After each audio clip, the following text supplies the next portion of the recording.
Entonces, parte de la consulta anterior era acerca de la definición de vector. Entonces, como se habrán dado cuenta, para eso les decía que podríamos empezar a comentarlo. El vector, si lo consultaron, seguramente salió algo semejante a lo que voy a mencionar, que es que un vector es la representación gráfica de una cantidad vectorial. En palabras así cotidianas, comunes, quiere decir, pues es un dibujo que representa a la cantidad vectorial, que ya habíamos visto cómo era, ¿no? Entonces, el vector, ¿cuál es ese dibujo? Pues el vector es sencillamente una flecha que representa la cantidad vectorial. Y también les pediría de consulta, bueno, ¿qué es, o más bien, cuáles son las partes del vector? Entonces ahí habremos consultado, pues que tiene un origen, tiene esta flecha, ¿sí? Que es la representación gráfica que está compuesta, van las partes en que se compone este dibujo de el cuerpo de la flecha. Y preguntaba, ¿y cómo lo vamos a interpretar? Bueno, pues el tamaño del cuerpo de la flecha va a representar la magnitud del vector, es decir, una cantidad grande, si estamos hablando, por ejemplo, de una cantidad de fuerza, veo un vector dibujado en comparación de esta, pues esta es una fuerza grande y esta es una fuercilla, ¿sí? Entonces, eh, otra parte que compone el vector es la punta de la flecha. Esta nos va a indicar el sentido. Entonces, ¿de qué decíamos? De que se compone una cantidad vectorial de magnitud, dirección y sentido. Bueno, entonces la punta de la flecha me va a indicar el sentido. De tal manera que yo podría tener una flecha muy parecida a esta, pero a lo mejor en otro sentido, tal como lo comentábamos en el caso de la calle, ¿no? De la calzada con bueno, puede circular en uno u otro sentido. Y la dirección del vector nos la va a indicar la inclinación del vector. Entonces, por ejemplo, esta inclinación pues está igualita que la horizontal, pues diría, pues tiene una inclinación de 0 grados, ¿no? Pero puede correr en uno o en otro sentido. Habrá vectores que tengan una cierta inclinación. Por ejemplo, entonces esa inclinación se va a señalar con un ángulo de inclinación. Entonces ese le vamos a decir que es el ángulo de dirección. Entonces, se fijan, tendríamos para un vector la magnitud, tamaño de la flecha, la dirección, pues con el ángulo de dirección. Y el sentido con la punta de la flecha, ese nos lo va a indicar la punta de la flecha. Por costumbre, el ángulo de inclinación siempre se toma en referencia a la horizontal.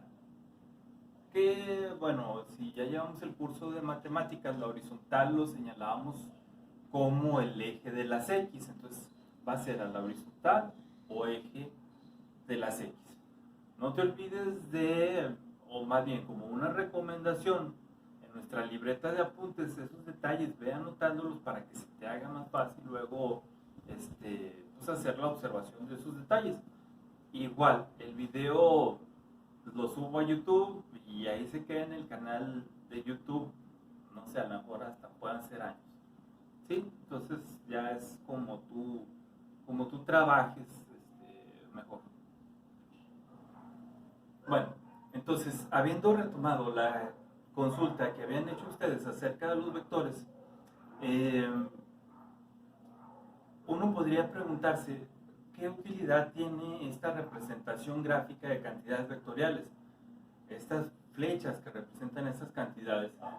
Y bueno, podríamos poner ejemplos, una buena cantidad de ejemplos donde es indispensable el análisis vectorial por medio de estas flechas. Estas flechas nos facilitan el analizar esas cantidades vectoriales.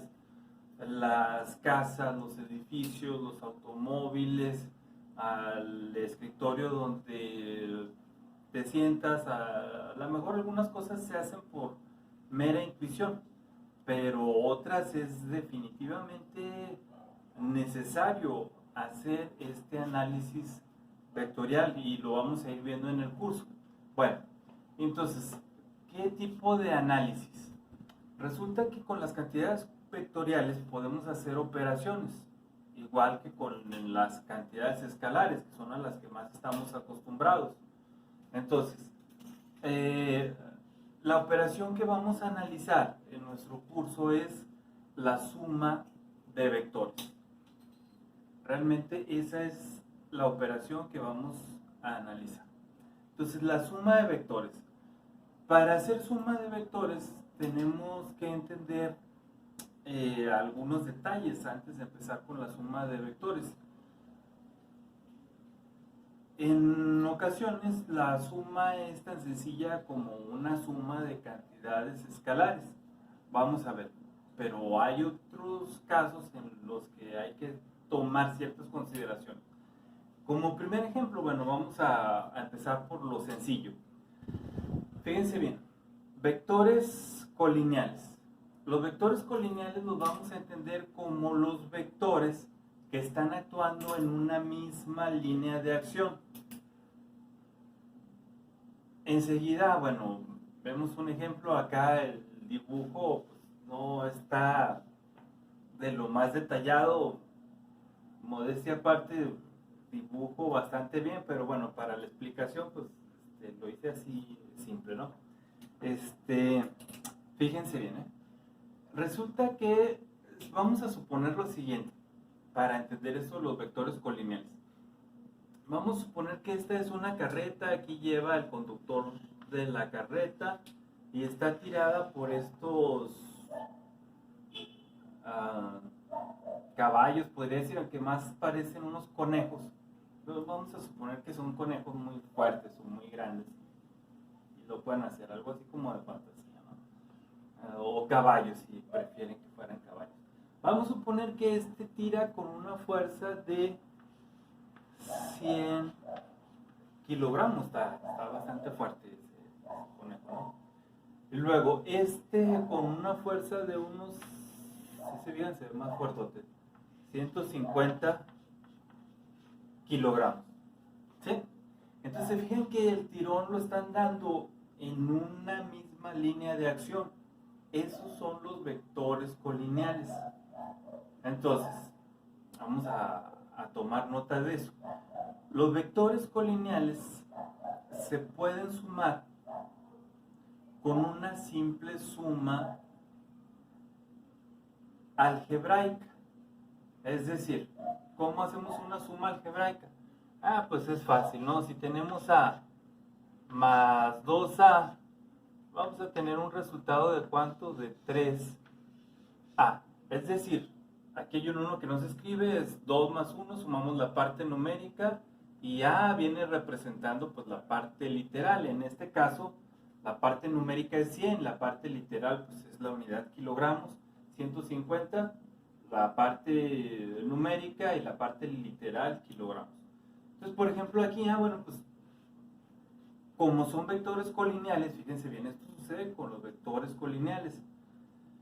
Sencillamente, pues hacemos una suma algebraica. ¿Cuánto nos daría la suma algebraica de 100 kilogramos más 150 kilogramos? Pues nos daría un total de 250 kilogramos.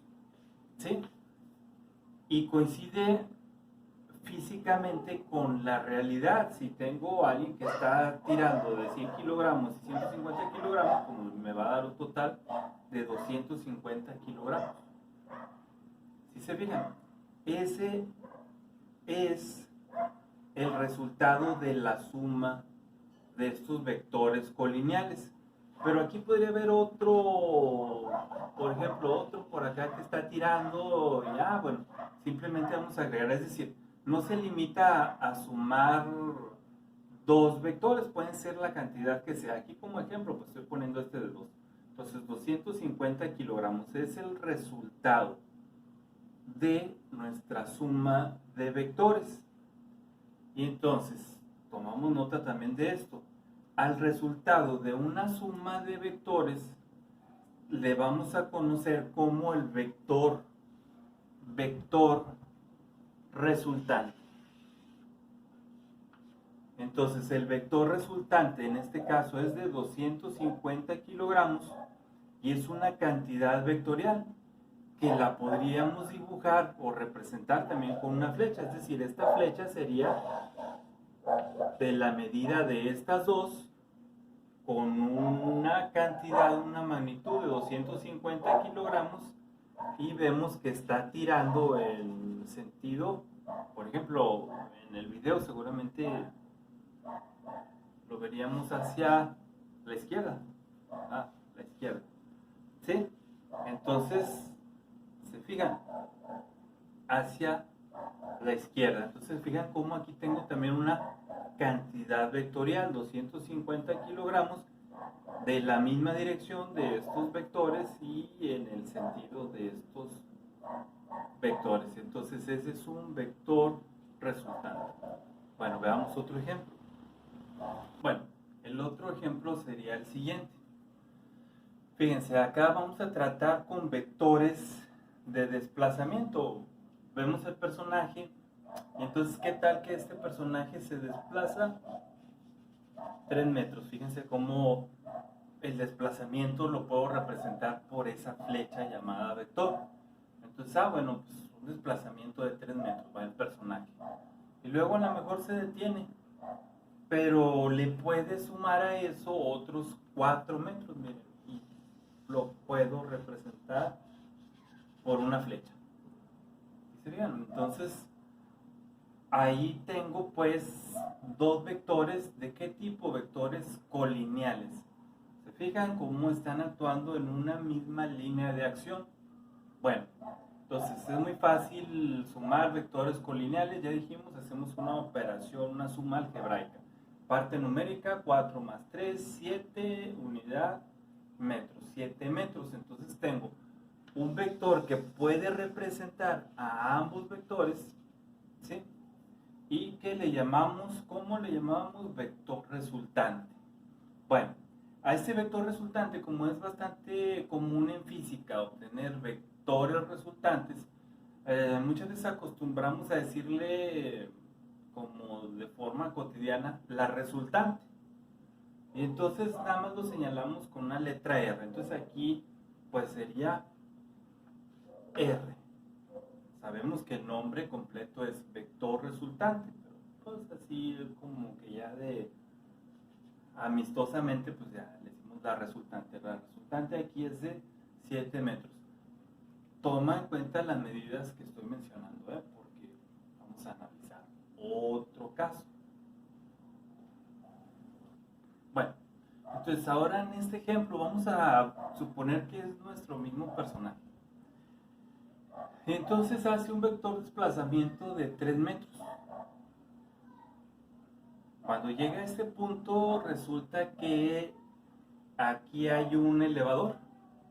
¿Sí? Entonces ya no está caminando todavía hacia allá a derecho, sino hay un elevador y este elevador lo lleva a 4 metros de altura.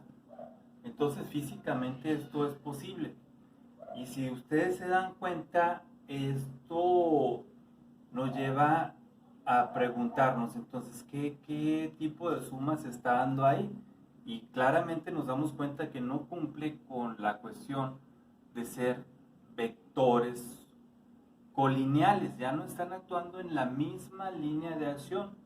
Se fijan, este no se siguió para acá como el caso anterior, sino la línea de acción ha cambiado. Entonces, a este tipo de suma se va a llamar una suma de vectores no colineales.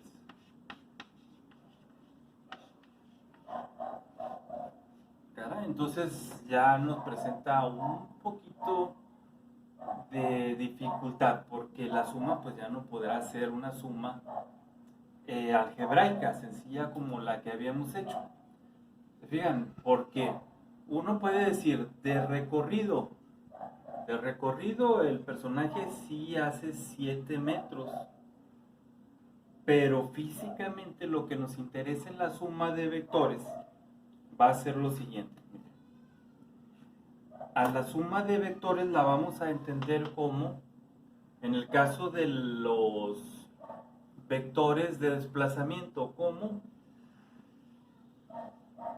entonces, ¿cuál fue el resultado de ir del punto de partida al punto de llegada? Eso es lo que vamos a entender como resultado de suma de vectores. Se fijan cómo el recorrido sí es de 7 metros, pero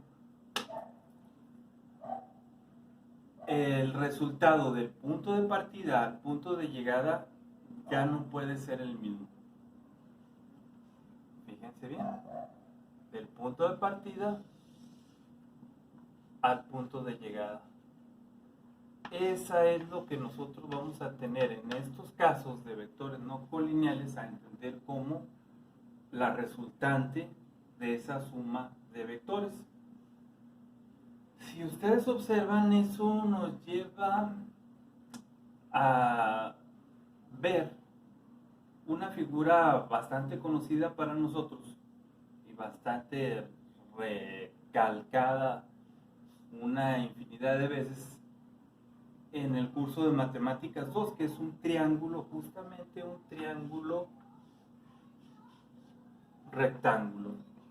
Y en el curso de Matemáticas 2, perdón, en el curso de Matemáticas 2, nos enseñaron que, pues, podemos darle fácilmente solución a un triángulo rectángulo y a cualquier tipo de triángulo, ¿sí? Bueno, entonces, ¿cómo vamos a sumar? Tome nota de esto. ¿Cómo vamos a sumar o cómo vamos a obtener un resultado de sumas de vectores no colineales? Tomen este dato. Con una suma trigonométrica. Suma trigonométrica, pues estamos viendo que se forma justamente la figura de un triángulo. Entonces, para una suma trigonométrica, pues ya conocemos nosotros el procedimiento para hacer este tipo de resultados, porque aquí estaríamos viendo, pues son 3 metros, 4 metros, y estos 3 metros y 4 metros, ¿cómo los conocíamos cuando analizábamos triángulos rectángulos? Pues son los catetos, y si quiero encontrar la hipotenusa, decíamos esto: C cuadrada es igual a A cuadrada más B cuadrada. Algunos así se lo aprendieron y es el conocido teorema de Pitágoras. Aquí le vamos a decir, pues entonces la resultante, ¿sí?, que es una hipotenusa, pues va a ser, fíjense cómo está raíz cuadrada, es la hipotenusa, va a ser, la hipotenusa al cuadrado es la suma de los catetos al cuadrado. De tal manera que para obtener el resultado tendríamos que R va a ser, ya despejando, la raíz cuadrada de uno de los catetos al cuadrado. Vamos a tomar que fuera 3 metros elevado al cuadrado. Más, acuérdense que cuando era la hipotenusa hacíamos suma, si vamos a sacar cateto hacíamos una resta, ¿no? Entonces, más el cuadrado de este otro cateto, que sería 4 metros al cuadrado. Vamos desarrollándolo. Entonces R sería igual a la raíz cuadrada de 3 metros elevado al cuadrado, son 9 metros al cuadrado, más 4 metros al cuadrado, son 16 metros al cuadrado. Va aquí afuera del paréntesis, ¿verdad?